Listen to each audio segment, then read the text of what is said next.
Hi hello friends. இன்னைக்கு இந்த வீடியோவில் நம்ம என்ன பார்க்க போகிறோம் அப்படின்னு சொல்லிட்டு பார்த்தீங்கன்னா, பிக் பாஸ் சீசன் 9 முடிஞ்சாலும் அதில் டைட்டில் வின்னர் ஆன திவ்யா கணேஷ், ரன்னர் அப் ஆன சபரி, விக்கல் விக்ரம் இவங்கள எல்லாத்த விட ஸ்டார் கண்டஸ்டன்ஸாக வந்திருக்கிறது நம்ம விஜய் பார்வதியும் கம்ருதீன் தான். அதுக்கு மட்டும் இல்லாமல் நம்ம கானா வினோத் என்னதான் அவர் கேஷ் பாக்ஸ் எடுத்துகிட்டு விக்ட் ஆகியிருந்தாலுமே அவரும் வந்து ஒரு ஸ்டார் கண்டஸ்டன்ஸாக தான் இருக்கிறாரு. இன்னமும் அவங்க விஜய் பார்வதி, கம்ருதீன், கானா வினோத்தை பற்றின இன்னும் நிறைய டாக்ஸ் அப்டேட்ஸ் இன்னும் வந்துக்கிட்டு தான் இருக்குது.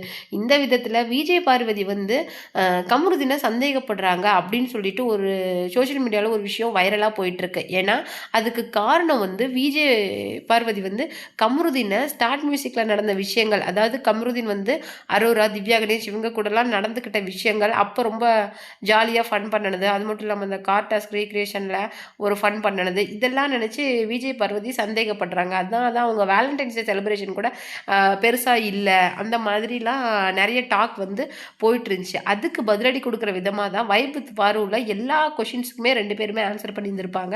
அதை பற்றி தான் இந்த வீடியோவில் நம்ம டீட்டெயிலாக பார்க்க போகிறோம். அது மட்டும் கிடையாது, நம்ம கனி வந்து ஃபேக் பெரியாரிஸ்ட், ஃபேக் ஃபெமினிஸ்ட் அப்படின்னு பேசிக்கிட்டு தெரியுது இந்த விஜய் பார்வதி அப்படின்னும் ரொம்ப ஒரு மாதிரி தன்னுடைய முழு வன்மத்தையும் கனி கொட்டியிருப்பாங்க. கனி அப்படின்னா ஒரு சாஃப்ட் அண்ட் ஸ்வீட் அந்த மாதிரி தான் நம்ம குக் வித் கோமாளிலேருந்தே அவங்கள பார்த்துட்ருக்குறோம். ஆனால் ரம்யா ஜோ வந்து ஒரு வார்த்தை சொல்லியிருப்பாங்க, கனி நீங்கள் ரொம்ப நடிக்கிறீங்க, ப்ளீஸ் அதை கொஞ்சம் கம்மி பண்ணிக்கோங்க, அது பச்சையாக வெளியில் தெரியுது அப்படின்னு சொல்லிட்டு எவிக்ட் ஆகும்போது ஒரு வார்த்தை சொல்லிட்டு போயிருப்பாங்க. ஏன்னா ஒரு அன்பு கேங் அப்படிங்கிற பேரில் விக்கல் விக்ரம், அப்புறம் வியானா, அந்த அரோரா, சபரி எல்லாத்தையும் உள்ளே கூப்பிச்சுட்டு அது ஒரு கேங்காக இருப்பாங்க. அவங்க என்ன சொல்கிறாங்களோ அதை தான் செய்யணும் அப்படிங்கிற மாதிரி இருப்பாங்க. ஆனால் அதுக்கு நம்ம விஜய் பார்வதி சோலோவாக இருக்கிற ஆள், நம்ம தான் எந்த கேங் கூடயும் சேர மாட்டோமே. ஸோ அந்த மாதிரி ஒரு பர்சன் வந்து ஒரு ஃபுல் அண்ட் ஃபுல் நம்ம விஜய் பார்வதி மேலே வன்மத்தை கொட்டி பேசியிருக்காங்க. அது என்ன அப்படிங்கிறதும் இந்த வீடியோவில் நம்ம டீட்டெயிலாக பார்க்கலாம். வீடியோக்குள்ளே போகிறதுக்கு முன்னாடி நீங்கள் நம்ம சேனலுக்கு புதிய அந்த மறக்காம நம்ம சேனலை சப்ஸ்கிரைப் பண்ணி ஃபாலோ பண்ணிக்கோங்க. இந்த விஜய் டிவி இப்போ வந்து புதுசாக ஒரு வேலை பார்த்துட்ருக்காங்க, அதாவது கப்புள்ஸை பிரித்து வைக்கிற வேலையை பார்த்துட்ருக்காங்க. அது யார் அப்படின்னு சொல்லிட்டு பார்த்தீங்கன்னா நம்ம விஜய் பார்வதியும் கமருதீனும் தான் சொல்லணும். ஏன்னா கமருதீனை பிளான் பண்ணி அந்த கார்டாஸ்க் ரீக்ரியேஷனாக இருக்கட்டும், ஸ்டார்ட் மியூசிக் ஷோ, அதுக்கப்புறம் ஜோடி ஆர் யூ ரெடி இதெல்லாம் போட்டு விஜய் பார்வதி அப்படிங்கிற டாக்கையே அவர்கிட்ட இருந்து பிரிக்கிறாங்க. ஏன்னா ஜோடியா போடுறது யார? ஒன்று அரோரா, கண்டிப்பாக அரோரா தான் கம்ருதீனுக்கு ஜோடி ஆர் யூ ரெடியில் இதாக வருவாங்க, பேரா வருவாங்க. அது மட்டும் கிடையாது, ஸ்டார்ட் மியூசிக்கில் 2 பேரும் ஒரு டான்ஸ் பண்ணியிருப்பாங்க, ரோஸ் எல்லாம் மாற்றி மாற்றி கொடுத்து, அரோராவும் கம்ருதீனும். அதுக்கப்புறமேலு இந்த ஒழுங்காக படலைன்னா ஸ்ப்ரே அடிச்சு போடுவேன் அப்படின்னு சொல்லிட்டு ஒரு ரவுண்ட் இருக்குது. அதில் திவ்யா கணேஷ் மேலே அந்த ஸ்ப்ரே பட்டுரும், தண்ணி பட்டுரும், அதை துடைக்கிறதுக்கு வந்து கர்ச்சீஃப் வாங்கி கொடுப்பாங்க. இதெல்லாம் பார்த்துட்டு பார்வதி சந்தேகப்படுவாங்க. மேபி இவங்க லவ் லவ் கண்டென்ட்டுக்காக தானே உள்ளே இருந்தாங்க, அதை யூஸ் பண்ணி தானே, அந்த ஸ்ட்ராட்டஜி யூஸ் பண்ணி தானே ப்ளே பண்ணாங்க. ஸோ கண்டிப்பாக அது பிரேக் ஆகிடும் அப்படிங்கிற மாதிரிலாம் நிறைய சொல்லிட்டு இருந்தாங்க. அதுக்கு ரொம்ப தெளிவாக பதில் சொல்லியிருந்தாங்க. என்ன சொல்லிட்டு பார்த்தீங்கன்னா, அதாவது எவிக்ட் ஆகி அவங்களே ரொம்ப ஒரு கஷ்டத்தோட வெளியில் போகிறாங்க. பண்ணினது தப்பு அப்படின்னு சொல்லிட்டு அவங்களுக்குமே தெரியும். நான் பண்ணினது தப்பு கிடையாது, நியாயம் தான் அப்படின்னு நியாயப்படுத்தலை. ஆனால் பண்ணினது தப்பு தான், அதுக்கு மன்னிப்பும் கேட்டுட்டு அவங்களே ரொம்ப என்ன பண்ணுறது இதுக்கு மேலே அந்த ரெட் கார்டு எவிக்ஷன் அப்படிங்கிறதுலாம் ஒரு ஹார்ட் பிரேக்கிங் மொமெண்ட்டு. ஏன்னா இதுக்கு மேலே என்ன பண்ண முடியும் அப்படிங்கிற மாதிரி இருந்த நேரத்தில் இவங்க வந்து இப்படி ஒரு விஷயத்த சொல்றது உண்மையிலே ரொம்பவும் கஷ்டமா இருந்திருக்கும். அதுக்கு மேல அந்த எது சொல்லுவாங்கல்ல, எரியிற தீயில எண்ணெய் ஊத்துற மாரி நடந்துக்கிறது அப்படின்னு சொல்லிட்டு, அந்த மாரி தான் விக்கல் விக்ரமும், திவ்யா கணேஷும் நடந்திருப்பாங்க. கானா வினோத் கூட "டேய் நீ பண்ணுனது தப்புடா. ஏன்னா சாண்ட்ரா இடத்துல விஜய் பார்வதி இருந்தா கூட நான் இப்படி தான்டா நடந்திருப்பேன்" அப்படின்னு சொல்லிட்டு எவ்வளோ பொலைட்டா பேசியிருப்பாங்க. ஆனா திவ்யா கணேஷ் வந்து என்ன சொல்லியிருப்பாங்கன்னா, "முன்ன நீ வெளில போடி" அப்படின்னு சொல்லியிருப்பாங்க. அது மட்டும் கிடையாது, கமருதீனுக்கு அட்வைஸ் பண்ணுறேங்கிற பேரில் முதல்ல வெளில போனோடனே அதோடைய ரிலேஷன்ஷிப்பை கட் பண்ணி விடுங்க அப்படிங்கிற மாதிரி சொல்லியிருப்பாங்க.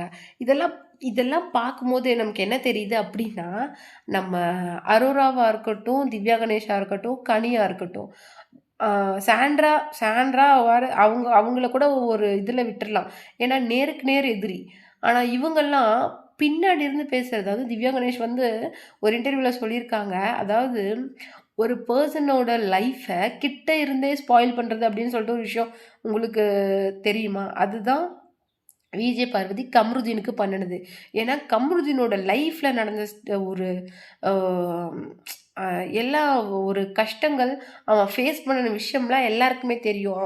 ஏன்னா எல்லா கண்டஸ்டன்ட்ஸும் தன்னோட லைஃப்ல நடந்த அந்த ஹார்ட் திங்ஸ பத்தி சொல்லும்போது, கமருதீனும் சொல்லியிருக்காரு. ஏன்னா இந்த உள்ள நான் பிக் பாஸ்க்குள்ள வந்ததே ஒரு 3,00,000 வந்து என்னோட அக்சஸரீஸ்க்குலாம் நான் பே பண்ணிட்டு தான் வந்தேன். ஸோ வந்து நான் ஒண்ணும் பெரிய வெல்த்தி ஃபேமிலிலாம் கிடையாது. நான் கஷ்டப்பட்டு ட்ரை பண்ணிட்டு இருக்கேன். எப்படியாவது சக்சஸ் ஆயிற மாட்டோமா? எப்படியாவது ஜெயிச்சு வந்துர மாட்டோமா? அந்த மாரி ஒரு பெர்சன் தான் அப்படின்னு சொல்லியிருப்பாரு. அந்த மாரி ஒரு பெர்சன பேட் டச் அப்படிங்கிற ஒரு விஷயத்துல இழுத்து விட்டதே இந்த விஜய் பார்வதி தான். தேவையில்லாம அப்படி ஒரு வார்த்தைய யூஸ் பண்ணி, நம்ப கமருதனோட லைஃபயே காலி பண்ணி பார்த்துச்சு அப்படின்னு சொல்லிட்டு சொல்லியிருப்பாங்க. ஆனா, பேட் டச் விஷயத்த உள்ளயே அந்த பொண்ணு முடிச்சு விட்டுருச்சுங்க விஜய் பார்வதி. அதாவது ஏதோ ஒரு சம்திங் ஒரு ஒரு ஃபீலிங்ல அந்த மாரி சொல்லிட்டாங்க. அது திவாகரும், "நீ விமன் பிரச்சனையில மாட்ட போறடா" அப்படின்னு சொல்லிட்டு சொல்லியிருப்பாங்க. அதுக்கு வந்து சொல்லியிருப்பாங்க, "நான் இங்க மட்டும் இல்ல, வெளியில வந்து கூட பிரஸ் முன்னாடி கூட சொல்றேன். உன் மேல எந்த தப்பும் இல்ல அப்படின்னு சொல்லிட்டு, நீ ஏன் கவலைப்படுற?" அப்படின்னு ஒரு வார்த்தை சொல்லியிருப்பாங்க. ஆனா, அரோரா என்ன செம்மையா அத ஹேண்டில் பண்ணியிருப்பாங்க. ஐயோ! இப்படி பேட் டச்சுன்னு சொல்லிட்டா, அந்த பையனோட லைஃப் என்ன ஆகும் இதுக்கு மேல அப்படின்னு சொல்லிட்டு, பையனோட லைஃப்ப பத்தி இவங்க ஃபீல் பண்றாங்களாம். எத்தன பசங்களோட லைஃப்ப நீங்க காலி பண்றதுக்காக யூடியூப் சேனல் நடத்திட்டு இருக்கீங்க. நீங்க அடுத்தவங்களோட லைஃப்ப பார்க்குறீங்களா? அது மட்டும் கிடையாது. இப்போ கனி வந்து என்ன சொல்லியிருக்காங்கன்னா, ஃபெமினிஸ்ட், ஃபேக் பெரியாரிஸ்ட் அப்படின்னு சொல்லியிருக்காங்க. அதாவது இன்னொரு விஷயம் என்னன்னு சொல்லிட்டு பார்த்தீங்கன்னா, அ அவங்க வந்து ஆர்த்தோடாக்ஸ் ஃபேமிலிலேருந்து வந்திருக்காங்க. ஸோ, அதனால அவங்க நான்வெஜ் சாப்பிட மாட்டாங்க. அவங்க என்ன ஃபாலோ பண்றாங்களோ, அவங்க பேரண்ட்ஸ் என்ன ஃபாலோ பண்றாங்களோ, அதான் நம்ம ஃபாலோ பண்ணுவோம். நம்ம என்ன ஃபாலோ பண்றோமோ, அதான் நம்ம குழந்தைகளுக்கும் சொல்லிக் குடுப்போம். பெரியார் வந்து நெறைய விஷயங்கள் சொல்லியிருக்காங்கங்க. அது வந்து எல்லாருக்குமே சூட் ஆகாது. பெரியாரோட கொள்கைகள ஃபாலோ பண்ற திராவிட இயக்கங்களே, அவர் சொல்ற மாதிரி ஃபுல் அண்ட் ஃபுல் அத ஃபாலோ பண்ணல. இப்போ சிஎம் ஸ்டாலினோட வைஃப் வந்து அ கோயில்களுக்கு போய் பூஜை பண்ணலையா? அ அந்த மாரிலாம் அவங்க பண்ணலையா? அ பெரியார் என்ன சொல்லியிருக்காரு? சாமி அப்படிங்கிறதே ஒண்ணு இல்லன்னு தானே சொல்லியிருக்காரு. யாருமே திருநீர் வைக்காத இருக்காங்களா? திராவிட இயக்கங்கள்ல சாமி கும்பிடாத இருக்காங்களா? பூஜை பண்ணாம இருக்காங்களா? சிஎம்மோட பர்த்டேக்கே எத்தன கோயில்கள்ல பூஜை, அன்னதானம், ஹோமமெல்லாம் வளர்க்குறாங்க. ஸோ இதெல்லாம் என்ன சொல்றது? அப்பேற்பட்ட திராவிட இயக்கங்களே அவரோட கருத்துக்களுக்கு 1, 2 முரணா தான் இருக்காங்க. எல்லா தலைவர்களுமே சொன்ன கருத்துக்கள் நடைமுறைக்கு ஒத்து வரத தான் எடுத்திருப்பாங்களே தவிர, எல்லாத்தையும் எடுத்துட்டு அத பேச முடியாது. ஸோ வந்து இத புரிஞ்சுக்கணும். சுயமரியாதை ஒரு பொண்ணுக்கு வேணும்னு சொல்லிட்டு பெரியார் சொல்லியிருப்பாங்க. அது கரெக்ட். ஏன்னா, ஒரு வேலை பண்ற இடத்துலயோ, இல்ல ஒரு பொது இடத்துலயோ ஒரு பொண்ணோட சுயமரியாதை பாதிக்கப்படும்னா, அத எதிர்த்து அவ போராடலாம். தவிர, அ ஹஸ்பண்ட் அண்ட் ஒய்ஃப்குள்ள சுயமரியாதை தேவை கிடையாது. பேரே கணவன், மனைவி அவங்களுக்குள்ள சுயமரியாதை அப்படின்னு ஒண்ணு இருந்ததுன்னா, எப்படி அவங்க சந்தோஷமா இருப்பாங்க? அ எப்படிங்க அந்த லைஃப் அது நல்லாருக்கும்? சுயமரியாதைங்கிறது ஒரு பொண்ணுக்கு கணவன் வந்து பொதுவெளியில வாங்கி குடுக்குறது. அவங்க குடும்பமா இருக்கட்டும், இல்ல வெளியிலயா இருக்கட்டும், அந்த சுயமரியாதை தன் மனைவிக்கு வாங்கி குடுக்குறது. அ அத வந்து புரியாம கனி வந்து ஃபேக் ஃபெமினிஸ்ட், ஃபேக் பெரியாரிஸ்ட் அப்படின்னு சொல்லியிருப்பாங்க. உங்களுக்கு என்ன தெரியும் ஆர்த்தோடாக்ஸ் ஃபேமிலி அப்படின்னா, என் ஃபேமிலி என்ன அப்படின்னு சொல்லிட்டு எனக்கு தானே தெரியும். ஃபேமிலியோட திங்ஸ வேல்யூ பண்றது ஒண்ணும் தப்பு இல்லையே அப்படின்னு சொல்லிட்டும் வைப் வித் பார்வலா விஜய் பார்வதி சொல்லி